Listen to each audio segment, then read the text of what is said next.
Mithila. Uncle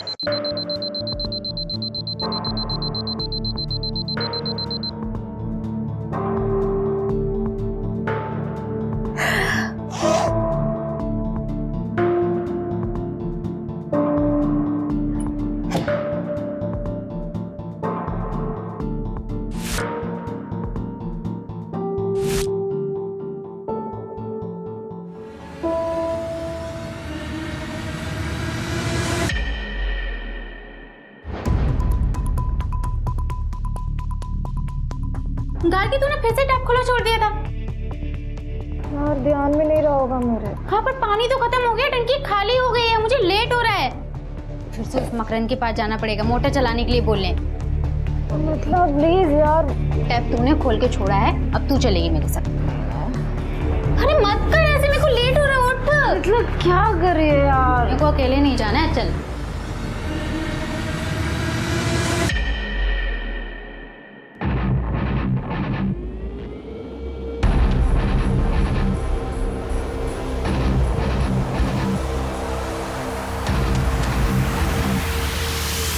क्या है? क्या काम है? अंकल, हमारे वॉशरूम का टैप खुला रह गया था तो पानी खत्म हो गया। आप प्लीज 5 मिनट के लिए मोटर चला दीजिए। नल तुम लोगों ने खुला छोड़ दिया और तुम्हारे लिए मैं मोटर ऑन कर दूं। शाम को जब मोटर ऑन करूंगा ना तब भले ना पानी। जाओ यहाँ से। ओ अंकल, क्या शाम को? हाँ, हमें काम अभी है और आप कह रहे हो शाम को चलाओगे? देखिए, मेरे रूम की टंकी भी खाली हो गई है, जाइए मोटर चालू कीजिए। ठीक है 5 मिनट के लिए मोटर ऑन करूंगा। जिसको जितना पानी भरना है भर लो।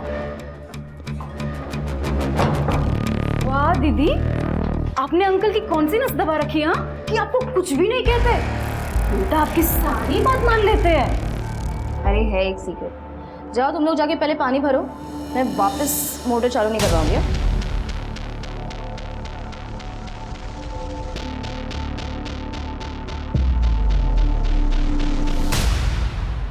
हाँ अक्षिता,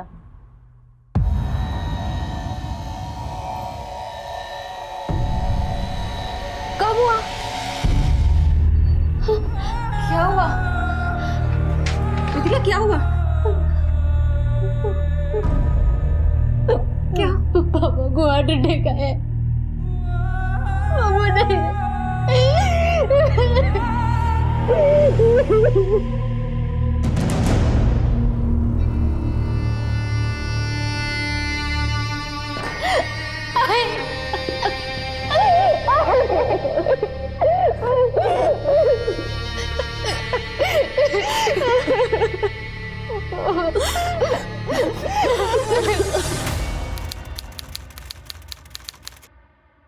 और कोई रास्ता नहीं है मेरे पास। बाबा हम लोगों के लिए कोई भी सेविंग छोड़ के नहीं गए। मैं पढ़ाई करना भी चाहूंगी तो भी नहीं कर पाऊंगी। आई को मेरी जरूरत है यहाँ पे, वो अकेले मैनेज नहीं कर पाएंगी। अरे तू वहाँ पे रह के आंटी की कैसे हेल्प कर पाएगी? मिथिला, तुझे वहाँ पे कोई ढंग की जॉब नहीं मिलेगी। देख मेरी बात मान, पढ़ाई मत छोड़, लास्ट ईयर है ये। तू समझ रही है बात को? देख तू यहाँ पे आजा कोल्हापुर में, तू जॉब करके पढ़ाई और फैमिली दोनों को हेल्प कर सकती है ना।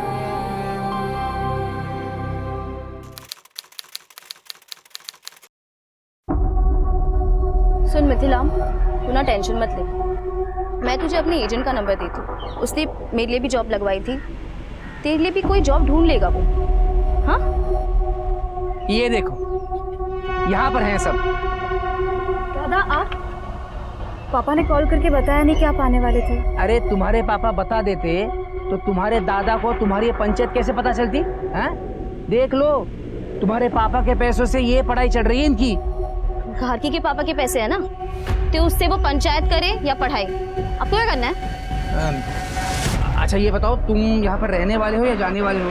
नहीं, वो कमरा तुम्हारे लिए साफ करना पड़ेगा मुझे। नहीं अंकल, इसकी कोई ज़रूरत नहीं है, मैं कुछ देर में चला जाऊँगा। हाँ ठीक है।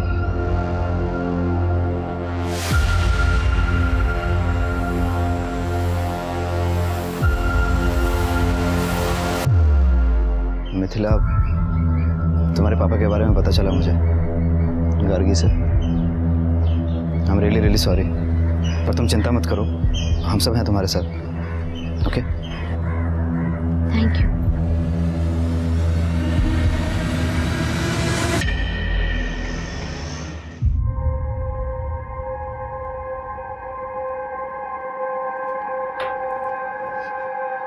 मिल गई जॉब?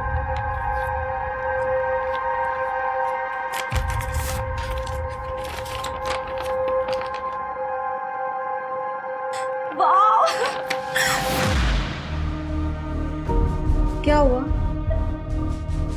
तू खुश नहीं लग रही है? नहीं, खुश हूँ मैं।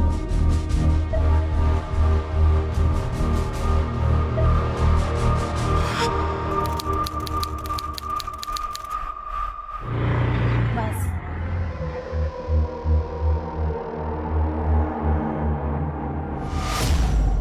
मैडम, आपका pocket. Thank you.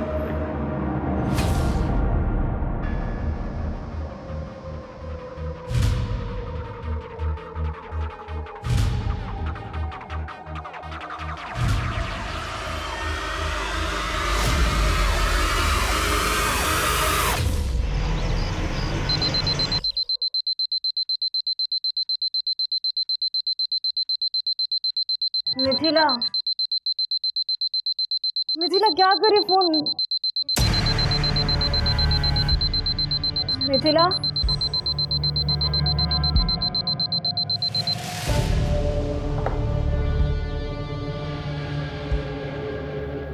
Mithila, Mithila,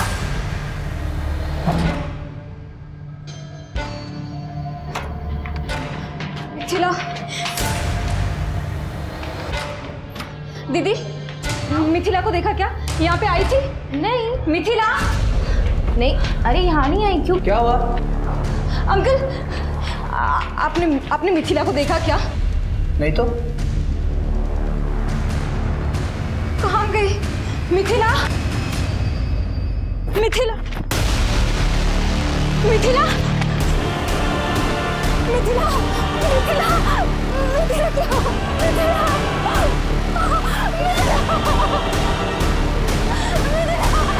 Mithila,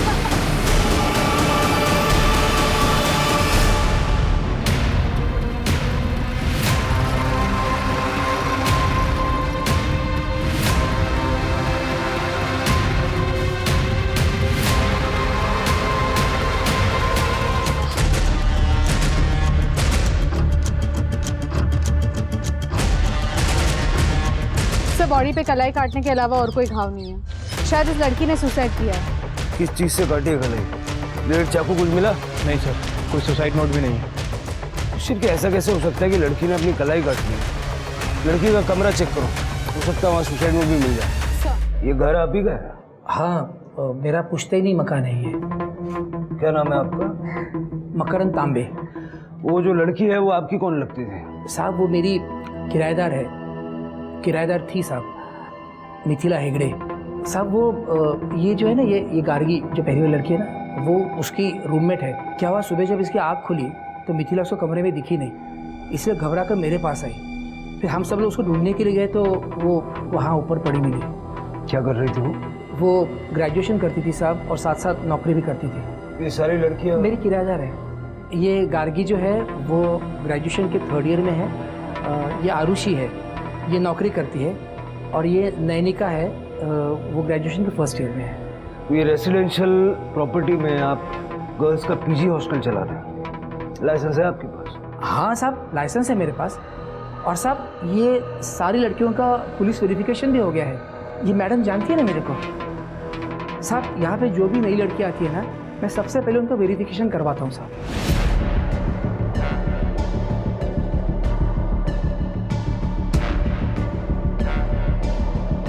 CCTV नहीं है? नहीं है साहब, पर लगवा लूँगा, जल्दी लगवा लूँगा। इन लड़कियों की सेफ्टी के लिए गार्ड तो रखा होगा आपने? अरे साहब, मैं रिटायर आदमी हूँ साहब। ये जो किराया देती है उसमें से मुश्किल से मेरा खर्चा चलता है। अब मैं इतने कम पैसों में गार्ड कहाँ से रखूँगा? जब आप इन लड़कियों की सेफ्टी का कोई इंतजाम नहीं कर सकते तो ये गर्ल्स पीजी हॉस्टल चला क्यों रहे हैं? साहब 10 साल से हॉस्टल चला रहा हूँ साहब, और इनको किसी को कोई प्रॉब्लम नहीं है। और इन लड़कियों के पास उनके अपने कमरे की चाबियाँ भी हैं। आपकी फैमिली का? मेरी बीवी की डेथ हो गई साहब, मेरे कोई बच्चे नहीं है, इसीलिए इतना बड़ा घर है तो मैं कमरे किराए पे देता हूँ।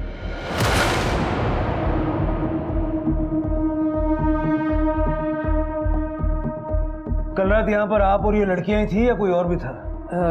नहीं साहब, कल रात को ये गार्गी है ना, उसका भाई यहाँ पर आया था, वो रहा था यहाँ पे। अच्छा ये बताओ, तुम यहाँ पर रहने वाले हो या जाने वाले हो? क्या नाम है उसका? शक्ति। तो ये लड़कियों के पीजी हॉस्टल में आपने लड़के को कैसे ठहरने दिया? एक्चुअली क्या है साहब, ये जो गार्गी है ना, इसके पिताजी बाबूराव, ये मेरे पुराने दोस्त हैं। तो शक्ति अपनी बहन से मिलने के लिए कभी कभी यहाँ आ जाता है। वैसे उसको कल लेट हो गया तो यहीं पे रुका था। पीछे की तरफ एक कमरा है साहब, वो वहीं पे रुका था। अभी कहाँ? क्या? कौन? शक्ति। सर वो सुबह ही चला गया, मुझे पता ही नहीं चला। पता कैसे नहीं चला?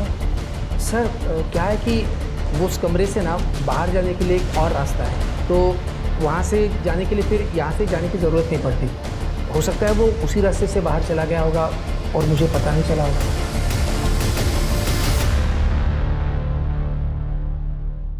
योगेश कुछ मिला? सर यहाँ पे कुछ नहीं है। चढ़ना ऊपर। Okay sir. चढ़ सकते हो? हाँ सर। आराम से आराम से।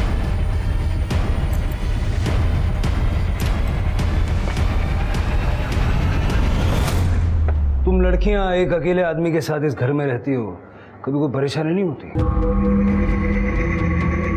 वो सर यहाँ रेंट बाकी सब जगह से कम है, और मकरंद अंकल ये साइड पे अपने रूम में रहते थे और हम लोग सब लोग उस साइड पे।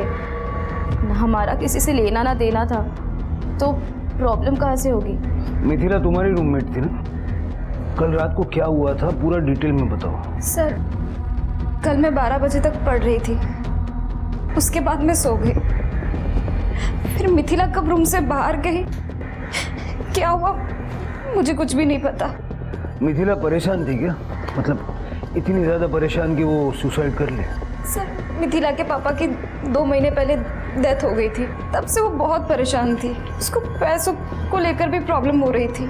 ऐसा कहा उसने तुमसे? जी सर। सर पर जब से उसकी जॉब लगी थी ना, मुझे ऐसा लगा ही नहीं कि उसको कोई प्रॉब्लम हो भी सकती है। वो टाइम पर घर पे पैसे भी भेजती थी और कॉलेज भी जाती थी। इनफैक्ट काफ़ी खुश थी वो, और एक बार तो उसने हमें पार्टी भी दी थी। नहीं दीदी, वो खुश रहने का सिर्फ दिखावा कर रही थी बाहर से। सर वो अंदर से बहुत परेशान थी, क्योंकि मैंने खुद कितनी बार मिथिला को रात को चुप चुप से रोते हुए देखा है। मिथिला का किसी से कोई अफेयर वगैरह था क्या? नहीं सर, अगर ऐसा कुछ होता तो वो मुझे जरूर बताती।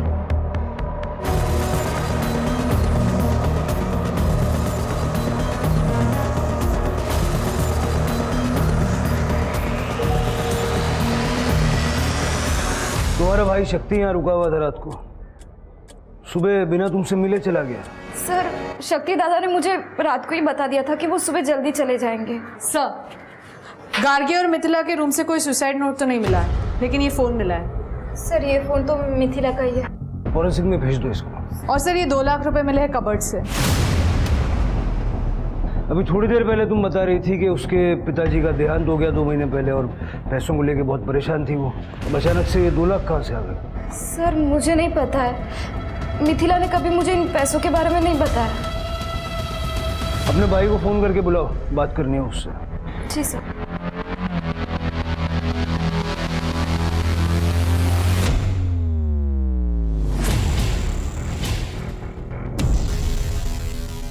मकरंद का कहना है कि गार्गी का भाई शक्ति यहाँ से बाहर गया।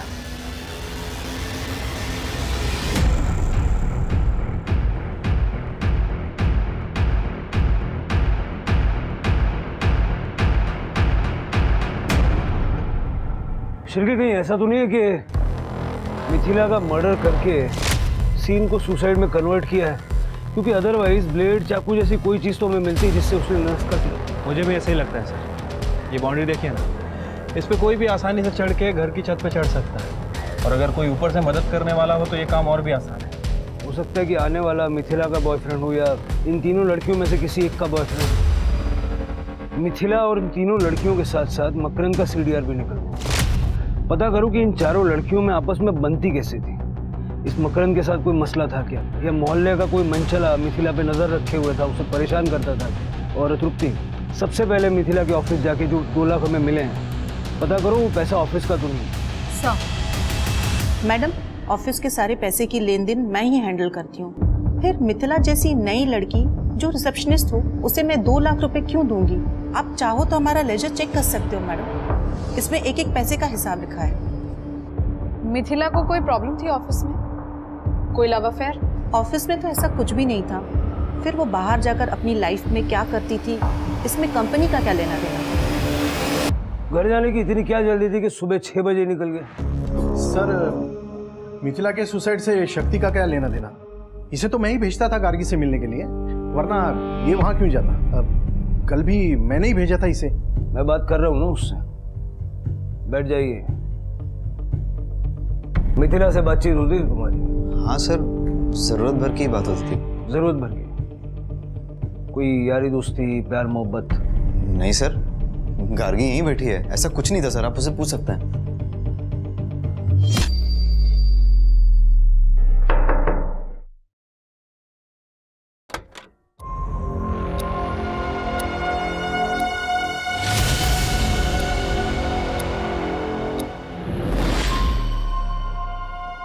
कुछ दिखाओ। वही देखने की कोशिश कर रहा था।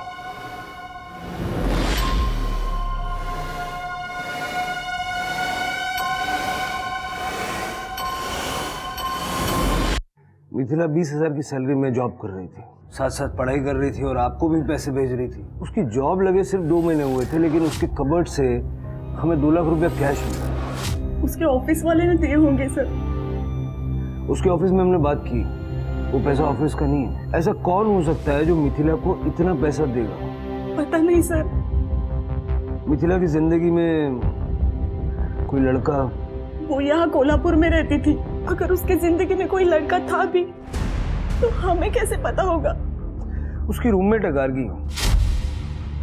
गार्गी से तो कोई परेशानी नहीं थी? नहीं सर, गार्गी तो उसकी बहन जैसी थी। हम तो जलगांव में रहते हैं, यहाँ कोल्हापुर में गार्गी उसकी फैमिली थी। ठीक है, अभी आप जा सकते हैं। अगर जरूरत पड़ेगी तो दोबारा आपसे संपर्क करेंगे।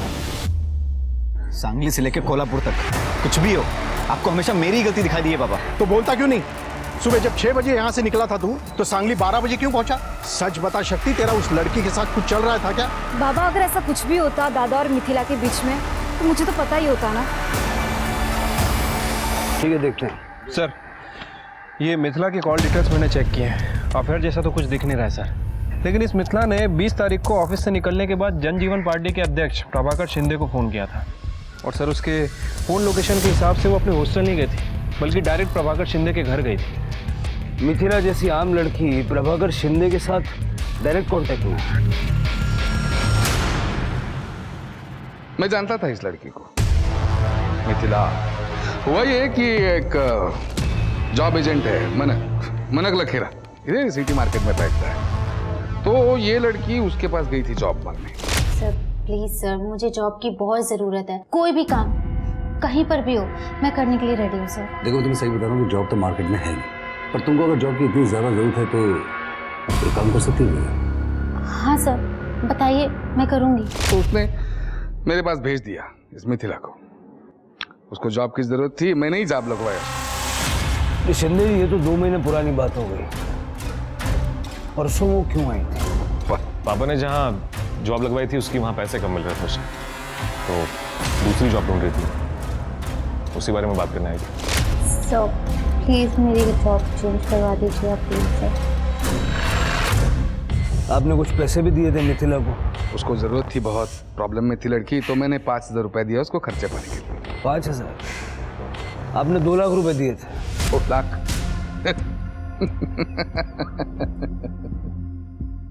क्या धवल, इतने पैसे है क्या आजकल पॉलिटिक्स में? सर, ये आपकी नजरिए का प्रॉब्लम है।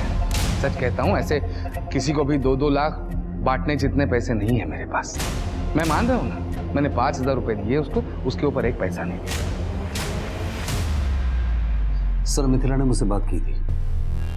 एक्चुअली क्या है कि वो जॉब बदलना चाहती थी और मार्केट की हालत इतनी खराब थी कि मैं चाहकर भी उसकी मदद कर नहीं सकता था। पर मैंने उसको ये कहा था कि तुम जो भी जॉब कर रही हो उसको कंटिन्यू रखो, और जैसी कोई नई जॉब आएगी मैं तुम्हें दे दूंगा। पता नहीं उसकी वजह से मुझे कॉल नहीं किया।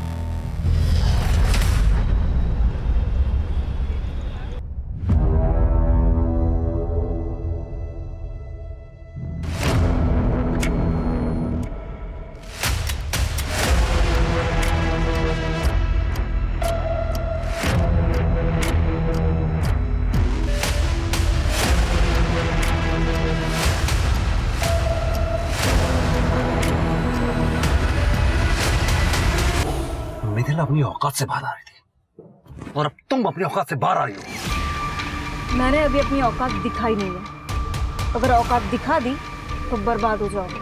धमकी दे रही है तू मुझे? धमकी ही समझ लो, क्योंकि सीधी बात तो तुमको समझ में आएगी नहीं।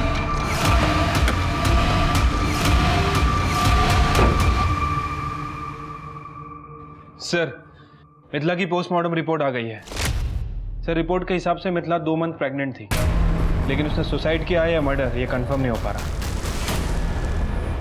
तो केस ही उलझ गया सिर के।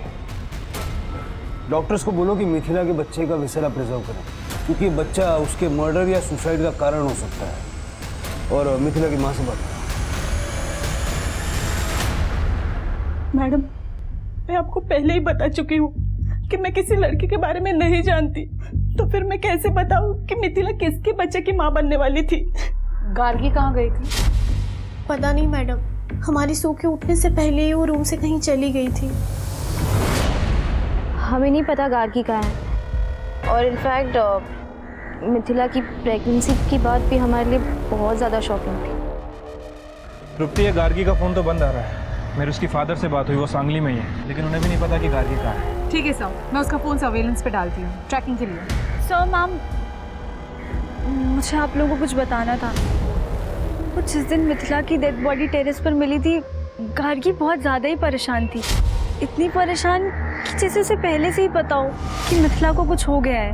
कहना क्या चाहती हैं आप? सर, मैं बस इतना कहना चाहती हूँ कि मिथिला की डेथ के बाद से गार्गी बहुत ज़्यादा अजीब बिहेव कर रही है।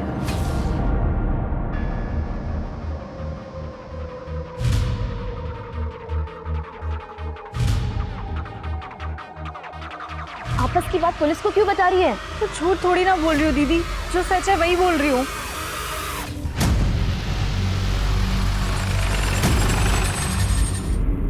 सर, यहाँ 1 महीने पहले टेक्निकल रीजंस की वजह से कंस्ट्रक्शन का काम बंद हो गया था, लेकिन आज जब लेबर्स फिर से काम शुरू करने आए तो उन्हें खुदाई में ये डेड बॉडी मिली और लेबरर्स ने हमें इन्फॉर्म किया है। गार्गी की बॉडी है सर। पहले मिथिला और अब आपकी बेटी गार्गी, दोनों का इस तरह से मारा जाना इत्तेफाक तो नहीं हो सकता। पॉसिबल है कि गार्गी को मिथिला के बारे में या उसकी मौत के बारे में कुछ ऐसा पता था जो मिथिला का किलर नहीं चाहता था कि गार्गी सबको बताए, और इसीलिए उसने गार्गी को मार दिया।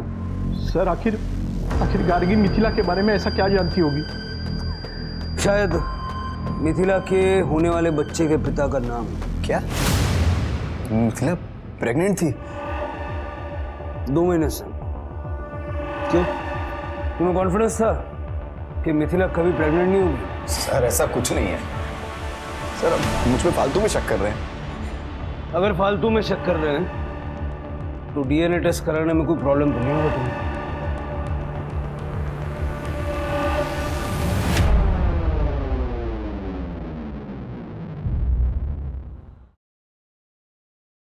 आरुषि दी,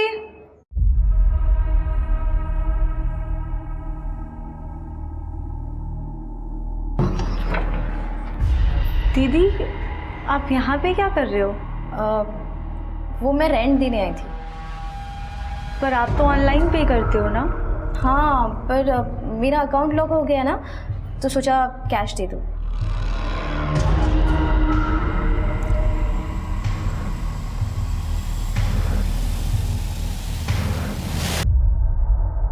सर, गार्गी की मौत गला घोटने की वजह से हुई है। 24 से 25 जनवरी की रात 2 से 5 बजे के बीच, जिस रात गार्गी हॉस्टल से गायब हुई थी। सर, मैंने गार्गी के फ़ोन लोकेशन और कॉल डिटेल्स चेक की है। एक इम्पॉर्टेंट बात सामने आई है। सर, इनके हिसाब से गार्गी भी प्रभाकर शिंदे के यहाँ गई थी 25 तारीख को रात में 1 बजे।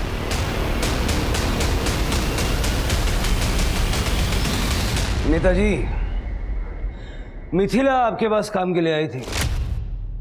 गार्गी आपके पास क्यों आई थी? उसे आपसे क्या काम था? गार्गी? गार्गी को नेताजी से काम नहीं था, बल्कि नेताजी को गार्गी से काम था। नेताजी गार्गी के साथ कुछ डील करने वाले थे जो हो नहीं पाया। क्यों? ये कौन सी डील की बात कर रहे हैं? मिथिला के बच्चे का नाम ना बताने की डील, जो बच्चा आपका था। पाटिल, औकात में रहकर बात करो। 2 मिनट नहीं लगेगा आप सबकी वर्दी उतरवाने में। देखो शिंके, मैंने बोला था नेताजी हैं, ऐसे काबू में नहीं आएंगे वो। दे दो इनको, दे दो। लीजिए, ये कोर्ट का ऑर्डर है आपके डीएनए टेस्ट का।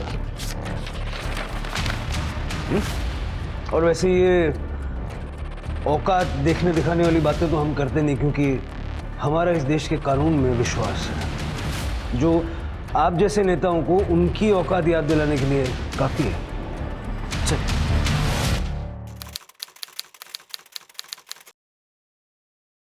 सर, मिथिला के बच्चे का डीएनए शक्ति से मैच नहीं कर रहा है, लेकिन प्रभाकर शिंदे से 50% मैच कर रहा है।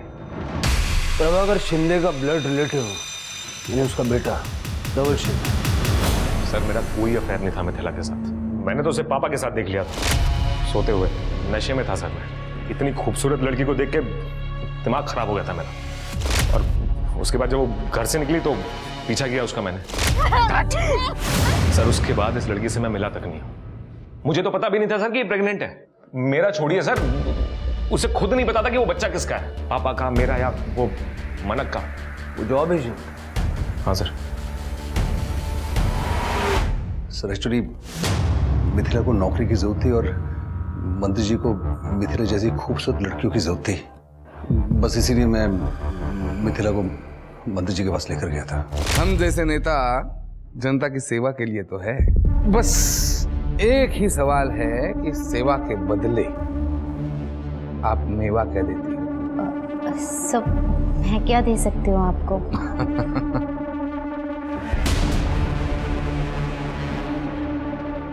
खुद की तरफ देख के तो देखो क्या दे सकती हो। एक बार हाँ बोलकर तो देखो, दुनिया कदमों में लाके रख दूंगा। दुनिया। हाँ? अरे मिथिला अच्छी लड़की, लेकिन सर उसको पैसों की जरूरत थी। इसी वो दिन भाग जरूर गई, लेकिन 2 दिन के बाद फिर मेरे ऑफिस में वो आई थी। सर प्लीज मुझे एक बार मंत्री जी से मिलवा दीजिए। अब मैं इस बार नहीं भागूंगी सर। सर मुझे जॉब की बहुत जरूरत है। तुम भागोगी या नहीं भागोगी ये तो अब मुझे टेस्ट करना पड़ेगा। अरे तो के दलाल अपना झूठा मेरे को भेजेगा तू सली। अरे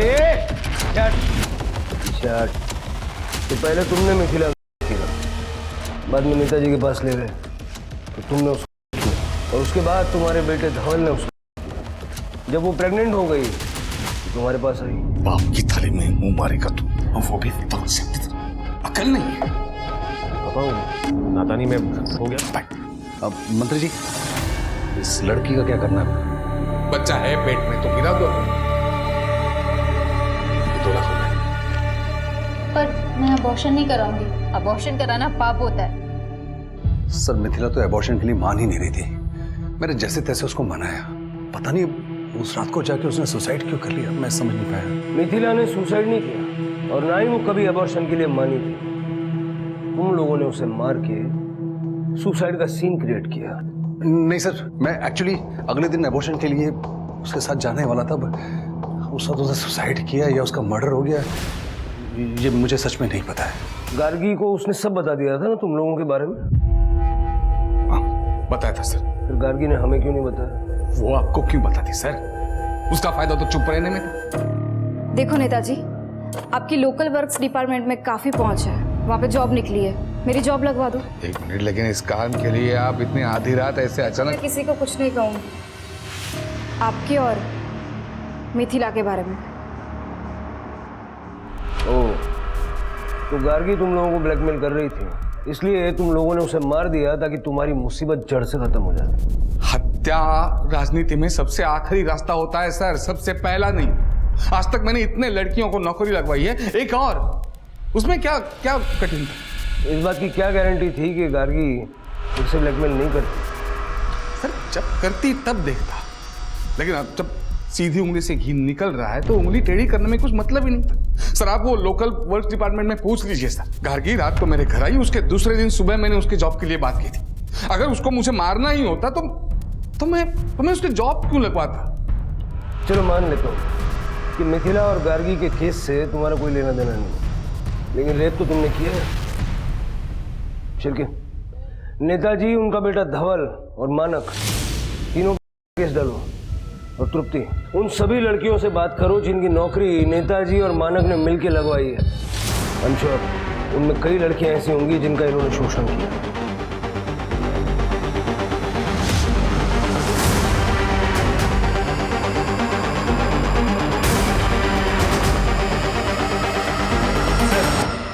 ये प्रभाकर सही कह रहा था। इसने एक लोकल वर्क डिपार्टमेंट में गार्गी की जॉब के लिए बात भी की थी सर। लेकिन जनवरी 22, 23, 24 प्रभाकर, उसका बेटा धवल और वो जॉब एजेंट मानक, इन तीनों की फ़ोन की लोकेशन ना तो मिथिला के हॉस्टल के पास की है और ना ही उस कंस्ट्रक्शन साइट की जहाँ में गार्गी की डेड बॉडी मिली। इन दोनों केसेस को फिर से खंगालो शिल्के। हो सकता है किसी ने इस बात का फ़ायदा उठा के गार्गी और मिथिला का मर्डर किया है। ये दोनों इन चक्करों में उलझी हुई हैं और पुलिस दूसरी बातों पर ध्यान नहीं देगी। ठीक है सर। सर मैं तो 6 महीने से ज़्यादा नहीं रह पाई मकरंद अंकल के पीजी में। वो लड़कियों को ना ऐसे घूरते थे जैसे खा ही जाएंगे। वहाँ तो सिर्फ आरुषि ही रह सकती थी और वो अभी भी वहीं रह रही है। आरुषि? Yes madam. वैसे तो मकरंद अंकल सब लड़कियों पर बहुत हावी रहते थे, लेकिन आरुषि को वो कुछ बोल ही नहीं पाते थे। लगता है डरते थे वो उससे। सर ये मकरंद कैरेक्टर का ढीला आदमी है। इस रीज़न के वजह से मकरंद के पीजी में कोई लड़कियां ज़्यादा दिन तक रुक नहीं पाती थी। लेकिन सर ये आरुषि पिछले 3 साल से मकरंद के पीजी में रह रही है। और सर मकरंद के पीजी में जितनी भी लड़कियां हैं सभी का कहना है कि मकरंद आरुषि से डरता है। और मैंने मकरंद के बैंक स्टेटमेंट भी चेक किए हैं सर। सभी लड़कियों ने पीजी का रेगुलर रेंट उस पर ट्रांसफ़र किया है, लेकिन आरुषि का कोई भी रिकॉर्ड नहीं है। मतलब ये आरुषि रेंट नहीं देती? सर सिर्फ आरुषि ही नहीं, आरुषि की रूममेट नैनिका जो मकरंद के पीजी में 4 महीने पहले शिफ्ट हुई है, उसने भी सिर्फ मकरंद को 1 महीने का रेंट दिया है। उसके बाद उसने भी मकरंद को रेंट देना बंद कर दिया है। सर आरुषि दी ने बोला था कि मैं उन्हें अपना रेंट दे दिया करूँ, तो फिर अपना रेंट मिलाकर मकरंद अंकल को पे कर दिया करेंगी। तो मैं वही करती थी। मैं हर महीने अपने हिस्से का रेंट आरुषि दी को दे दिया करती थी। नैनिका तुम्हें पता है आरुषि ने पिछले 3 साल से रेंट का 1 रुपया भी नहीं दिया है। इनफैक्ट वो तुम्हारे पैसे भी अपने पास रख रही थी। नहीं सर, मैं अपना और नैनिका का रेंट मकरंद अंकल को कैश में देती थी। अगर रेंट कैश में देती थी तो मकरंद कोई रिसीट वगैरह देता होगा ना? दिखा दो। सर इतने दिन से हम वहाँ रह रहे थे, इतना भरोसा तो था अंकल पे। कितना रेंट है तुम्हारा? 6000। तो ये 6000 तुम घर पे तो छापती नहीं होगी ना, बैंक से विड्रॉ करती होगी। अपना बैंक का स्टेटमेंट दे दो। वो सर साफ साफ बताओ, तुम्हारे और मकरंद के बीच क्या चल रहा था जो वो तुमसे रेंट नहीं ले रहा था? चक्कर चल रहा था आरुषि दी का मकरंद अंकल के साथ। ऐसा सारी पीजी की लड़कियां बोलती थी। सर चक्कर तो उस नैनिका का चल रहा था गार्गी के भाई शक्ति के साथ। सर ये बात सच है कि मैं शक्ति को पसंद करती थी, लेकिन वो 1 नंबर का कमीना है। अगर मेरा बस चले ना तो मैं उसका मुंह नोच लूं। क्यों?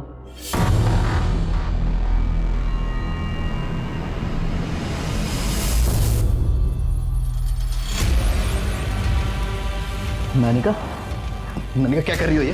अरे क्या हुआ? उठो यहाँ से, बाहर निकलो। अरे अरे निकलो यहाँ से। शक्ति क्या है? जाओ यहाँ से। शक्ति क्यों ऐसे बात कर रहे हो? दादा क्या हुआ? पूछो इस नानिका से, जबरदस्ती गले पड़ी है मेरे। ओए शक्ति, एक तो सुबह से मेरे आगे पीछे घूम रहा है, अभी बोल रहा है मैं तेरे गले पड़ी हुई। हाँ सीधा सीधा बोलना कि तेरे बता कुछ भी नहीं है। नहीं क्या?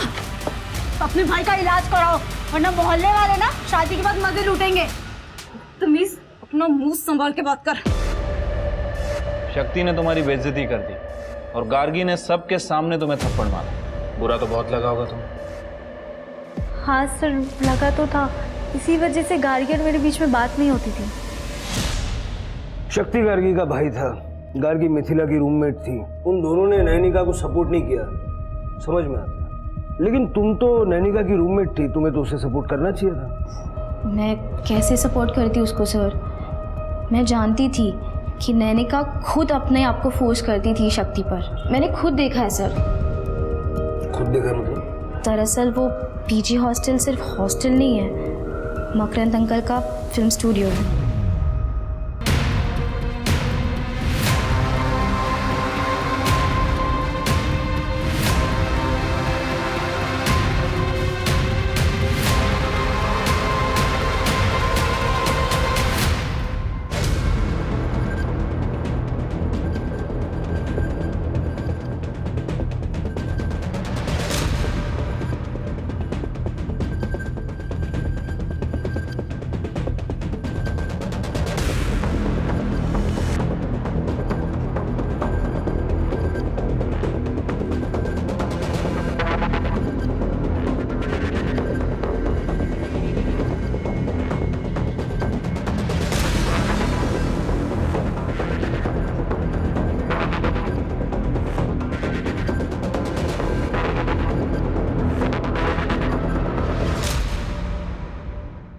इधर आ, इधर आ।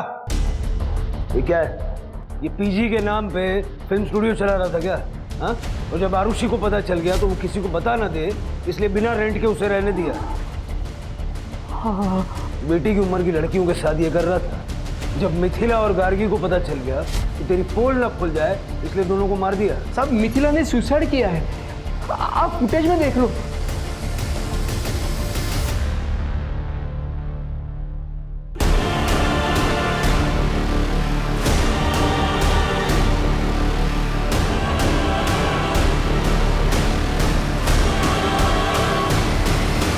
साहब सुबह जब मैंने ये फुटेज देखा तो दौड़कर मैं टेरेस पर गया साहब। तब तक मिथिला मर चुकी थी। उसने अपनी हाथ की कलाई काटने के लिए मेरे किचन का चाकू इस्तेमाल किया था। मैं डर गया, इसीलिए चाकू लेकर वहां से भाग गया। साहब आरुषि जानती है सब कुछ, उसने भी फुटेज देखा है सारा। और गार्गी? उसका नहीं पता साहब मुझे, वो तो अपने कमरे में थी नहीं। उस रात कार में बैठकर गार्गी के जाने का फुटेज है? हाँ है।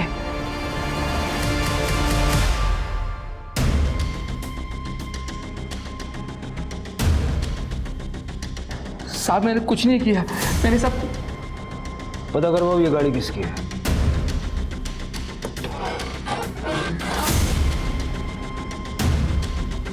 सर इधर आइए।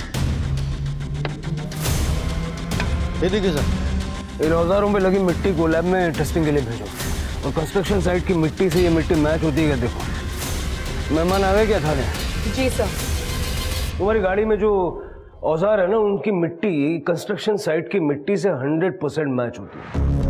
अब ज्यादा मेहनत मत करवाओ, बताओ क्यों मारा गार्गी?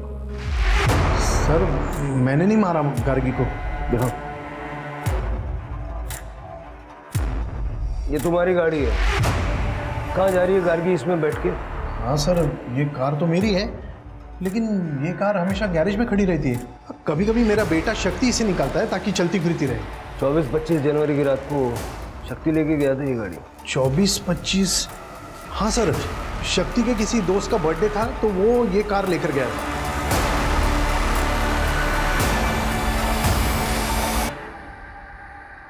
मेरे पास कोई नौकरी नहीं थी तो पापा मुझे निकम्मा समझते थे। कुछ कमाने के बारे में सोचना, मुफ्त की रोटियां मत तोड़ना। यहाँ सोच जरा, पता नहीं कब सुधरेगा ये। गार्गी का चौकीदार बना के रखा था मुझे। जब देखो तब उसको देखने के लिए भेज देते थे। यहाँ तक कि सारा पैसा उसकी पढ़ाई पे खर्च कर देते थे। मैं समझ गया था कि गार्गी के रहते हुए मुझे पापा से एक भी ढेला मिलने वाला नहीं है। गार्गी को रास्ते से हटाना बहुत जरूरी था। सबसे पहले मैंने गार्गी की लाश को डंप करने की जगह ढूंढी।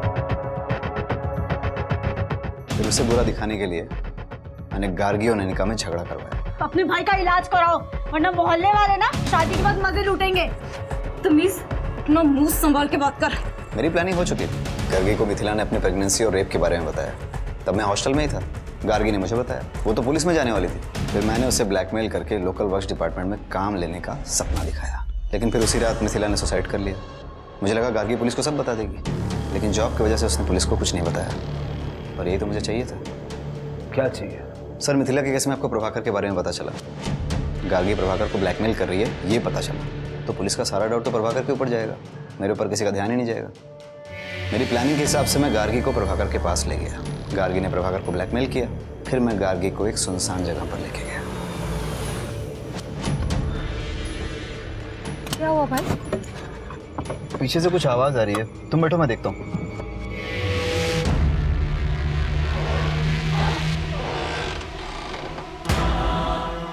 फिर गार्गी की लाश को गाड़ी में डाल के कंस्ट्रक्शन साइट पर डंप कर दिया। भगवान तेरे जैसा भाई किसी बहन को ना दे।